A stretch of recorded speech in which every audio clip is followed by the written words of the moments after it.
ওম শান্তি। আজকের তারিখ হলো 21শে জানুয়ারি 2025। প্রাত মুরলি ওম শান্তি বাপ দাদা মধুবন। আজকের মুরলিতে বাবা বলেছেন, মিষ্টি বাচ্চারা সকাল সকাল উঠে আত্মাস্বরূপে বাবার সাথে মধুর বার্তালাপ করো। বাবা যে শিক্ষা দিয়েছেন তাকে পরিপাক করতে থাকো। প্রশ্ন: সারাদিন আনন্দে খুশিতে কাটবে, এর জন্য কোন যুক্তি রচনা করা উচিত? উত্তর: রোজ অমৃতবেলায় উঠে জ্ঞানের কথা রমণ করো, নিজের সাথে নিজে কথা বলো, সমগ্র ড্রামার আদি মধ্য অন্তকে স্মরণ মন্থন করো। বাবাকে স্মরণ করলে সারাদিন খুশিতে অতিবাহিত হবে। স্টুডেন্ট নিজের পড়াশোনার রিহার্সাল করে থাকে, বাচ্চারা তোমরাও নিজেদের রিহার্সাল করো। গীত: অন্ধকারে রয়েছে আজ মানুষ, আজ অন্ধেরে মে হ্যায় ইনসান। ওম শান্তি। মিষ্টি মিষ্টি হারানিধি বাচ্চারা গান শুনেছে। তোমরা হলে ভগবানের বাচ্চা, তাই না? তোমরা জানো যে ভগবান আমাদের পথ দেখাচ্ছেন। তারা ডাকতে থাকে যে আমরা অন্ধকারে আছি, কারণ ভক্তি মার্গ হলোই অন্ধকারাচ্ছন্ন মার্গ। ভক্ত বলে আমি তোমার সাথে মিলিত হওয়ার জন্য বিভ্রান্ত হয়ে ঘুরে বেড়াচ্ছি। কখনো তীর্থে, কখনো বলে দান পুণ্য করতে করতে মন্ত্র জপ করে। অনেক রকমের মন্ত্র দেয় তাদের, তবুও কি তারা বোঝে যে কত অন্ধকারে আছে? আলো কী জিনিস কিছুই বোঝে না, কারণ অন্ধকারে আছে। আমরা তো এখন অন্ধকারে নেই। তোমরা বৃক্ষের প্রথমেই আসো, নতুন দুনিয়ায় রাজত্ব করো, তারপর সিঁড়ি দিয়ে নিচে নামতে থাকো। এর মাঝে ইসলাম, বৌদ্ধ, খ্রিস্টান আসে। এখন বাবা আবার শ্যাপলিং লাগাচ্ছেন। সকাল সকাল উঠে জ্ঞানের কথাকে রমণ করা উচিত। এই নাটক কত ওয়ান্ডারফুল। এই ড্রামার ফিল্ম রিলের ডিউরেশন ব্যাপ্তিকাল হলো 5000 বছর। সত্যযুগের আয়ু এত, ত্রেতার আয়ু এত। বাবার মধ্যেও যে এই সমগ্র জ্ঞান আছে, তাই না? দুনিয়াতে আর কেউই জানে না। তাই বাচ্চাদের ভোরবেলা উঠে এক তো বাবাকে স্মরণ করতে হবে, আর খুশির সাথে জ্ঞানের স্মরণ মন্থন করতে হবে। এখন আমরা ড্রামার সমস্ত আদি মধ্য অন্তকে জেনে ফেলেছি।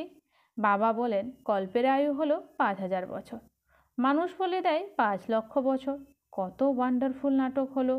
বাবা বসে যে শিক্ষা দেন সেটা আবার হজম করতে হবে, অর্থাৎ বিচার করতে হবে, রিহার্সাল করা উচিত।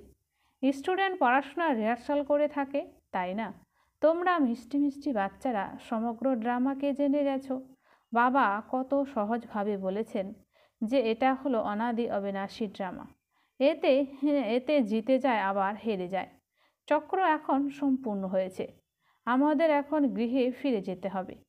বাবার ফরমান আদেশ পাওয়া গেছে, জামাকে এই বাবাকে স্মরণ করো। এই ড্রামার নলেজ একমাত্র বাবা দেন। নাটক কি আর কখনো লক্ষ বছরের হয়? কারোর স্মরণেই থাকবে না। চক্র হলো 5000 বছরের, যেটা সামগ্রিকভাবে তোমাদের বুদ্ধিতে আছে। কত চমৎকার এই জয় পরাজয়ের খেলা। সকালে উঠে এরকম সব ভাবনা চলা উচিত। বাবা আমাদের রাবণের উপরে বিজয় প্রাপ্ত করান। এরকম সব কথা সকাল সকাল উঠে নিজের সাথে করা উচিত। তবে এটা অভ্যাস হয়ে যাবে। এই অসীম জগতের নাটককে কেউ জানে না। একটার হয়ে আদি মধ্য অন্তকে জানে না। এখন আমরা বাবার দ্বারা উপযুক্ত হয়ে উঠেছি। বাবা নিজের বাচ্চাদের নিজের সমান তৈরি করেন। নিজের সমানই বা কেন? বাবা তো বাচ্চাদের নিজের কাঁধের উপর বসান। বাচ্চাদের প্রতি বাবার কত ভালোবাসা, কত ভালোবাসভাবে বোঝান। মিষ্টি মিষ্টি বাচ্চারা, আমি তোমাদের বিশ্বের মালিক করে তুলি। আমি হই না, বাচ্চারা তোমাদের করে তোলে। বাচ্চারা তোমাদের সুগন্ধি ফুল বানিয়ে আবার টিচার হয়ে পড়ায়, আবার সদ্গতির জন্য জ্ঞান দিয়ে তোমাদের শান্তির দাম সুখদামের মালিক করে দিই। আমি তো নির্বাণ ধামে বসে পড়ি। লৌকিক বাবাও পরিশ্রম করে ধন উপার্জন করে সব কিছু বাচ্চাদের দিয়ে নিজে বানপ্রস্থ থেকে ভজন ইত্যাদি করে। কিন্তু এখানে বাবা তো এক্ষেত্রে বলেন, যদি বানপ্রস্থ অবস্থা হয় তবে বাচ্চাদের বুঝিয়ে তোমাদের এই সার্ভিসে নিযুক্ত হয়ে যাওয়া উচিত। আবার গৃহস্থলিতে বাধা পড়ো না। তোমরা নিজের আর অন্যান্যদের কল্যাণ করতে থাকো। তোমাদের সকলের এখন বানপ্রস্থ অবস্থা। বাবা বলেন, আমি এসেছি তোমাদের বাণীর ঊর্ধ্বে নিয়ে যেতে। অপবিত্র আত্মারা তো যেতে পারে না। বাবা এটা সামনাসামনি বোঝাচ্ছেন। মজাও হলো সামনে। সেখানে তো আবার বাচ্চারা বসে শোনায়, এখানে বাবার সম্মুখে বসে আছেন। তাই তো মধুবনের মহিমা আছে, যে তাই বাবা বলেন ভোরে ওঠার অভ্যাস করো।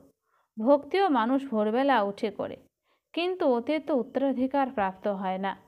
উত্তরাধিকার প্রাপ্ত হয় রচয়িতা বাবার থেকে, রচনার থেকে কখনো উত্তরাধিকার প্রাপ্ত হয় না। হ্যাঁ, রচনার থেকে কখনো উত্তরাধিকার প্রাপ্ত হয় না। সেই জন্য বলে আমি রচয়িতা আর রচনার আদি মধ্য অন্তকে জানি না। যদি তারা জানতো তো পরমাত্মা চলে আসতেন। বাচ্চাদের এটাও বোঝাতে হবে যে আমরা কত শ্রেষ্ঠ ধর্ম সম্পন্ন ছিলাম, আবার কিভাবে ধর্মভ্রষ্ট কর্মভ্রষ্ট হয়েছি। মায়া বুদ্ধিতে গদরেজের তালা লাগিয়ে দেয়।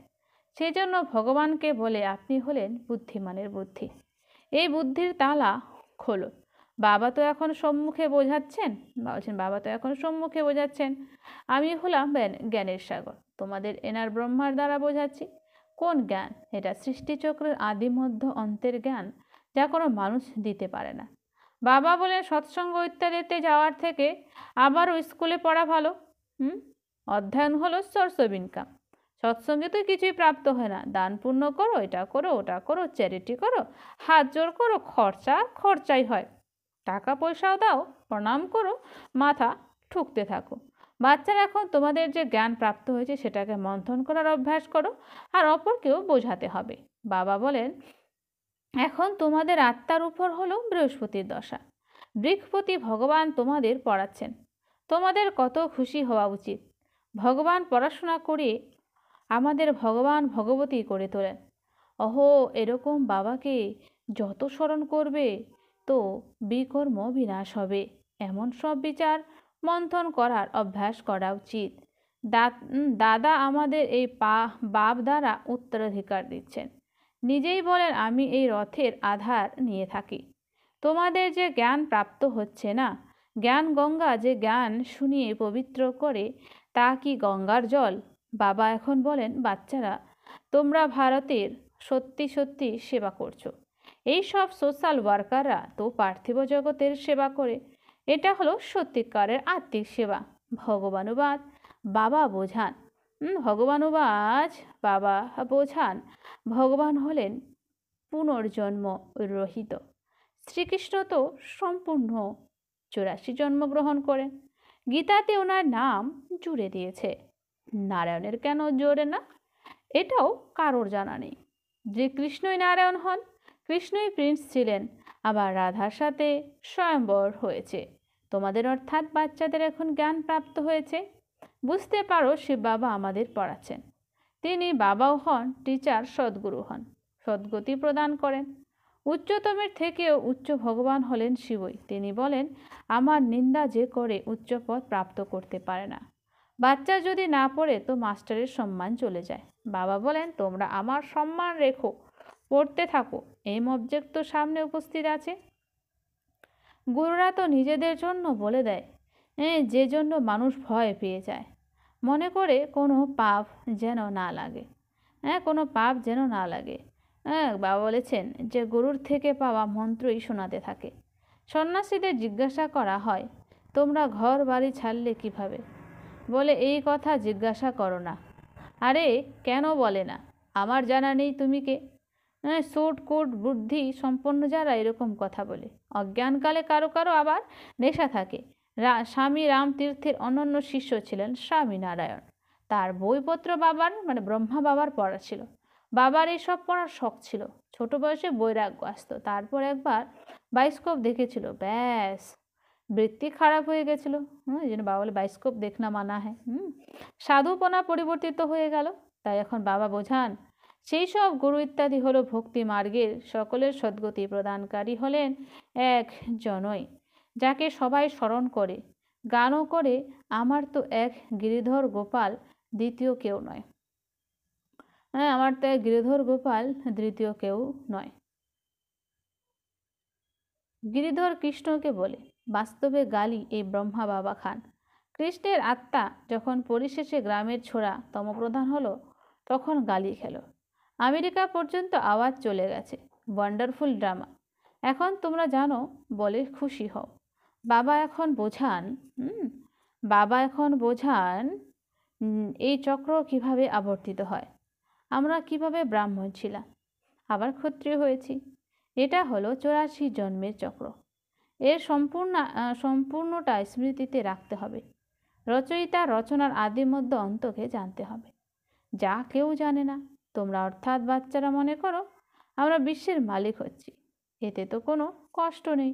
এরকম কি আর কেউ বলে যে আসন ইত্যাদি বিছাও? হঠযোগ এমন শেখায় যে সেই কথা আর জিজ্ঞাসা করো না। কারোর আবার ব্রেনেই খারাপ হয়ে যায়। বাবা কত সহজ উপার্জন করান। এটা হলো 21 জন্মের জন্য সত্যিকারের উপার্জন। স্বর্গ তোমাদের হাতের উপর। বাবা বাচ্চাদের জন্য স্বর্গীয় উপহার নিয়ে আসেন। এরকম আর কোনো মানুষ বলতে পারে না। বাবাই বলেন, এনার আত্মাও শোনে। বাচ্চাদের ভোরবেলায় উঠে এরকম ধরনের বিচার করা উচিত। ভক্তরাও সকালে গুপ্তমালা ঘুরিয়ে জপ করে, ওটাকে গোমুখ বলে। ওর ভেতরে হাত ঢুকিয়ে মালা ঘোরাতে থাকে।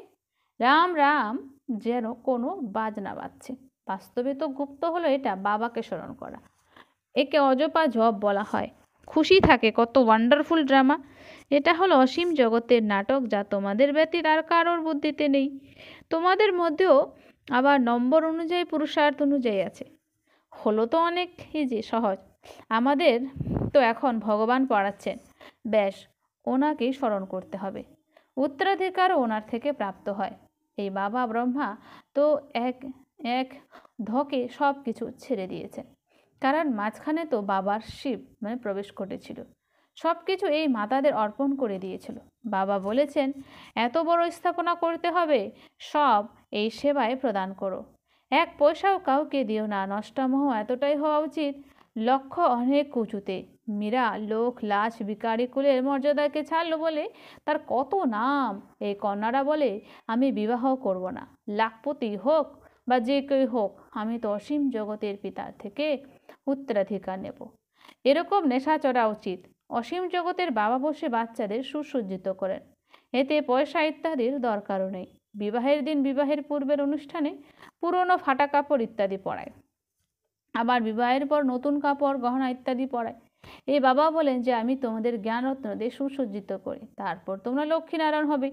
এরকম আর কেউ বলতে পারে না। বাবা এসেই পবিত্র প্রভৃতি মার্গের স্থাপনা করেন। সেই জন্য বিষ্ণুরও 4 হাত দেখানো হয়। শঙ্করের সাথে পার্বতী, ব্রহ্মার সাথে সরস্বতী দেখানো হয়েছে। এখন ব্রহ্মার তো কোনো স্ত্রী নেই। বাবা, এখন ব্রহ্মার তো কোনো স্ত্রী নেই, ইনি তো বাবার হয়ে গেছে। কীরকম ওয়ান্ডারফুল ব্যাপার। মাতা পিতা, বলছে কীরকম ওয়ান্ডারফুল ব্যাপার। মাতা পিতা তো ইনি যে না, ইনি প্রজাপিতাও হন, আবার এনার দ্বারা বাবা রচনাও করেন বলে মা বলে মান্যতা করা হয়। ব্রহ্মার কন্যা হিসেবে সরস্বতীর মহিমা আছে। এইসব কথা বাবা বসে বোঝান। বাবা যেমন সকালে উঠে বিচার সাগর মন্থন করেন, তার বাচ্চাদের সেটা ফলো অনুসরণ করা উচিত। বাচ্চারা, তোমরা জানো যে এই জয় পরাজয়ের ওয়ান্ডারফুল খেলা তৈরি হয়ে আছে। এরকম দেখে খুশি হয়, ঘৃণা আসে না। আমরা এটা বুঝতে পারি, আমরা সমগ্র ড্রামার আদি মধ্য অন্তকে জেনে গিয়েছি। সেই কারণে ঘৃণার তো কোনো ব্যাপারই নেই। বাচ্চারা, তোমাদের পরিশ্রম করতে হবে, গৃহস্থ ব্যবহারে থাকতে হবে, পবিত্র হওয়ার মহান দায়িত্ব কাঁধে তুলে নিতে হবে। আমরা যুগল একসাথে থেকে পবিত্র দুনিয়ার মালিক হব। এতে আবার কেউ তো ফেলও করে যায়। বাবার হাতে কোনো শাস্ত্র ইত্যাদি নেই। শিব বাবা তো এটা বলেন যে কৃষ্ণ নয়, আমি ব্রহ্মার দ্বারা তোমাদের সব বেদ শাস্ত্রের সার শুনিয়ে থাকি। কত পার্থক্য আচ্ছা। মিষ্টি মিষ্টি হারানিধি বাচ্চাদের প্রতি মাতা পিতা বাপদাদার স্মরণে স্নেহ সুমন আর সুপ্রভাত। আত্মাদের পিতা তার আত্মারূপী বাচ্চাদের জানাচ্ছে নমস্কার। আমরা সমস্ত আত্মারূপী বাচ্চারা জানাই মাতা পিতা বাপদাদাকে স্নেহ সুমন আর নমস্কার। ধারণার জন্য মুখ্য সার। 1 নম্বর, পড়াশোনার উপরে সম্পূর্ণ মনোযোগ দিতে হবে। এমন কোনো কর্ম যেন না হয় যাতে বাবা, টিচার, সদ্গুরুর নিন্দা হয়। তো বলছেন যে পড়াশোনার উপরে সম্পূর্ণ মনোযোগ দিতে হবে। এমন কোনো কর্ম যেন না হয় যাতে বাবা, টিচার, সদ্গুরুর নিন্দা হয়। সম্মান হারানোর মতো কোনো কাজ করা উচিত নয়। 2, বিচার সাগর মন্থন করার অভ্যাস তৈরি করা উচিত। বাবার থেকে যে জ্ঞান প্রাপ্ত হয়েছে সেটা মনের মধ্যে আবর্তিত করে হ্যাঁ, বাবা বলছেন বাবার থেকে যে জ্ঞান প্রাপ্ত হয়েছে সেটা মনের মধ্যে আবর্তিত করে অপার খুশিতে থাকতে হবে। কাউকে ঘৃণা করতে নেই। বরদান: সম্পূর্ণতার প্রকাশের দ্বারা অজ্ঞানতার পর্দা সরিয়ে দেওয়া সার্চলাইট ভব।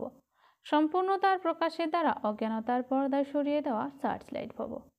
এখন প্রত্যক্ষতার সময় নিকটে আসছে, এই জন্য অন্তর্মুখী হয়ে গুপ্ত অনুভবের রত্নগুলির দ্বারা নিজেকে ভরপুর বানাও। এমন সার্চলাইট হও যে তোমাদের সম্পূর্ণতার প্রকাশের দ্বারা অজ্ঞানের পর্দা সরে যাবে, কেননা তোমরা ধরিত্রী নক্ষত্ররা এই বিশ্বকে দোলাচল থেকে রক্ষা করে সুখী সংসার, স্বর্ণীম সংসার বানাচ্ছ।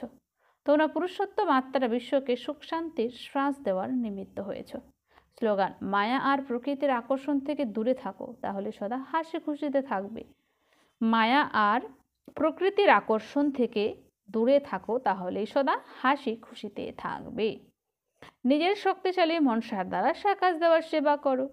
যখন মনসাতে সদা শুভ ভাবনা বা শুভ আশীর্বাদ দেওয়ার ন্যাচারাল অভ্যাস হয়ে যাবে, তখন তোমাদের মন সদা বিজি থাকবে। মনের মধ্যে যে দোলাচল আসে তার থেকে সততই দূরে থাকবে। বলছেন যে মনের মধ্যে যে দোলাচল আসে তার থেকে সততই দূরে থাকবে। নিজের পুরুষার্থ যে নিরুৎসাহিত হয়ে পড়ো, নিজের পুরুষার্থ যে নিরুৎসাহিত হয়ে পড়ো সেটাও আর হবে না, জাদু মন্ত্র হয়ে যাবে। তো বলছে নিজের পুরুষার্থ যে নিরুৎসাহিত হয়ে পড়ো সেটাও আর হবে না, জাদু মন্ত্র হয়ে যাবে। আচ্ছা, হোম শান্তি। ধন্যবাদ বাবা আজকের এই সুন্দর মিষ্টি মূল্যের জন্য।